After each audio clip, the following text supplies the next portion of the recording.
রায় টলিপাড়ায় ডামাডোল। কৌশিক জয়দীপের পর বিপাকে আরও এক পরিচালক। ধারাবাহিকের পরিচালক সৃজিত রায়ের সঙ্গে ফেডারেশনের টেকনিশিয়ানদের অসহযোগিতার অভিযোগ। কল টাইম দিলেও কাজে যোগ দেননি টেকনিশিয়ানরা, বন্ধ শুটিং। সৃজিত রায়ের পাশে দাঁড়িয়ে প্রতিবাদ পরিচালকদের একাংশের। কালকের মধ্যে পরিস্থিতি স্বাভাবিক না হলে পাল্টা পদক্ষেপের হুঁশিয়ারি পরিচালকদের। আচ্ছা, তাহলে কি এবার স্ট্রাইকের পথে হাঁটবেন পরিচালকরা? সিদ্ধান্ত কাল সন্ধ্যের পর।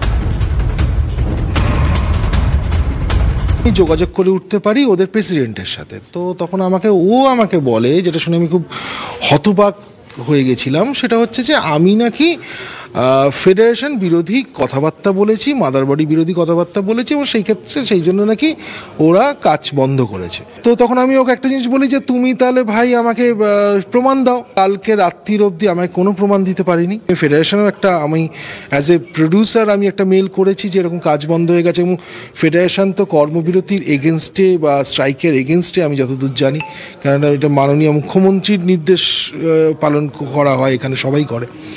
তো সেইখানে দাঁড়িয়ে তারাও আমাকে কোনো রিপ্লাই করেনি, কারণ আমি এটাই বলেছিলাম যে আপনারা এর যথাযথ বিচার করুন এবং তাদের বলুন আমার সঙ্গে কাজটা করতে। তো সেই মেলের এখন অবধি 24 ঘন্টা হতে চললো, তো সেই মেলেরও আমি কোনো রিপ্লাই পাইনি। এবং আপনি দেখতেই পাচ্ছেন যে আমরা সকলেই জানি কাঠের আজকের দিনে কি দাম, এবং এই ফ্লোরটার একটা ভাড়া আছে প্রায় 20 লাখ টাকার উপর ইনভেস্ট হয়ে গেছে। এবং আপনি আমাকে দেখে এইটুকু বুঝতেই পাচ্ছেন যে আমি বিশাল কোনো মাপের লোক নই যে 20 লাখ টাকা চলে গেল তো চলে গেল। মানে আমাকে তো পথে বসতে হবে, এবং আমার পেটে টান ধরবে, আমার সংসারের প্রবলেম হবে।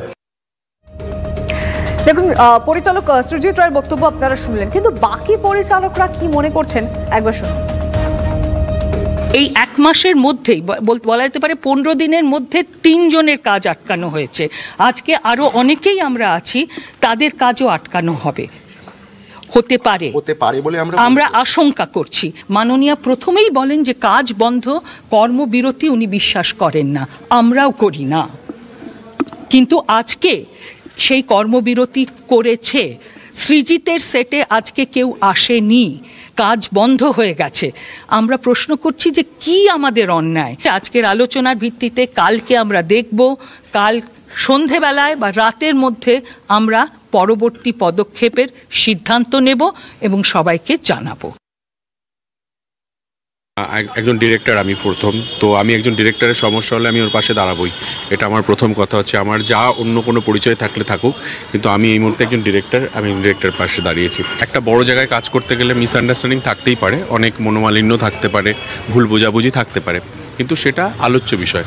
এবং আমার সবথেকে বেশি খারাপ লাগছে এই কারণেই যে সৃজিত একটা সেট বানাচ্ছিল, সেটা বেশ কিছুদিন সেটের কাজ হওয়ার পরে বন্ধ করে দেওয়া হলো, এবং সৃজিতের কাছে কোনো ক্লিয়ারিটি নেই যে কেন এটা বন্ধ করে দেওয়া হলো।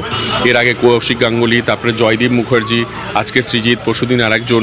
সো এই ধরনের পরিবেশ হলে আমরা জানি যে কিভাবে একটা ইনভেস্টার এখানে আনতে হয়। ধরুন আজকে আমি একটা ওয়েব সিরিজ করছি, আমাকে ইনভেস্টার এনে ধরি এই ধরনের সমস্যা ফেস করতে হয়, তো ইনভেস্টার পালিয়ে যাবে। কে বা কারা এই ধরনের পরিবেশ তৈরি করতে চাইছে, তাদের উদ্দেশ্যটা কি, এটা খুব ইম্পর্টেন্ট।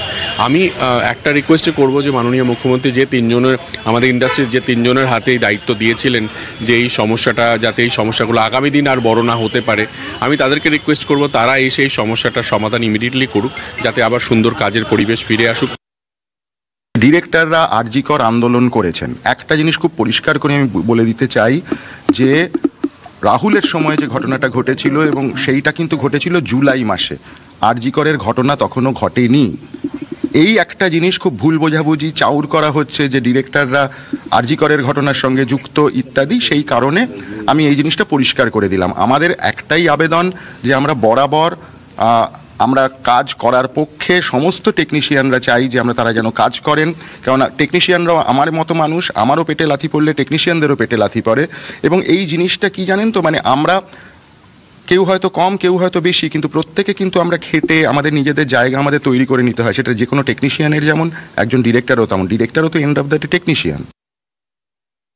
কাউকে পছন্দ হয়নি, তার কাজ পছন্দ হয়নি, তাকে বলেছি বা তাকে চেষ্টা করেছি কাজ শেখানোর। কেউ কিন্তু কারোর বিরুদ্ধে যাচ্ছে না। ফেডারেশন আমাদের মাদার বডি, আমরা কিন্তু কোনো দিন কোনো সময় কারোর বিরুদ্ধাচরণ কোনো দিন করিনি। আমাদের মত তো থাকতে পারে একটা। আজকে যদি যে নিয়মগুলো তৈরি হচ্ছে সেই নিয়মের মূল জায়গা কাণ্ডাই হচ্ছেন পরিচালকরা। সেই পরিচালকদের জিজ্ঞেস না করে অনেক নিয়ম চালু হয়। সেখানে আলটিমেটলি দায়টা তো পরিচালককে নিতে হয়, কেন সারাদিনের শুটিংটা তিনি কন্ডাক্ট করেন। তো সুতরাং আমার মনে হয় না এই ধরনের খুব একটা যুক্তি আছে। এই ধরনের যে কর্মকাণ্ড চলছে এগুলো জানি না কিভাবে সলভ হবে, কিন্তু আমার মনে হয় সলভ হওয়া উচিত, তা না হলে কিন্তু সমূহ বিপদ আমাদের ইন্ডাস্ট্রি সকলের জন্য। এটা ক্রমাগত চলছে। কদিন আগে আপনারা জেনেছেন যে কৌশিক গাঙ্গুলির কাজটাও বন্ধ হয়ে গেছিল।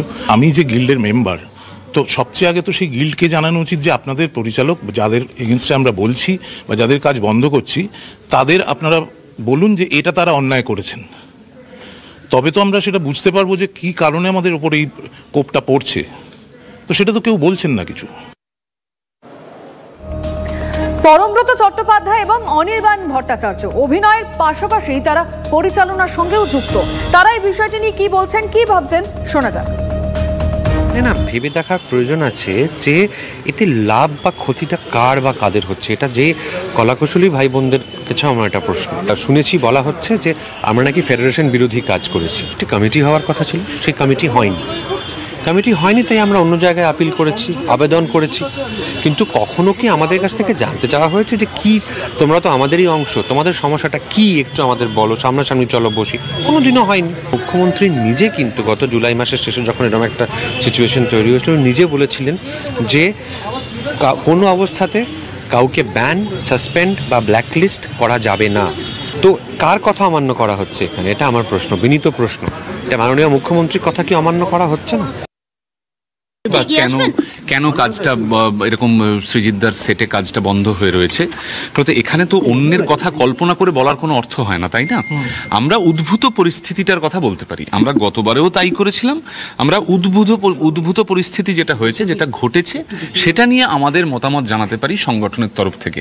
কিন্তু সেটা নিয়ে কে কি ভাবছেন, কে কি কল্পনা করছেন, পরিকল্পনা করছেন বা করেছেন, সেটা আমাদের পক্ষে বলা সম্ভব নয়। এই মুহূর্তে আরো একটি বড় খবরে নজর রাখছি। নাবালিকা ছাত্রীকে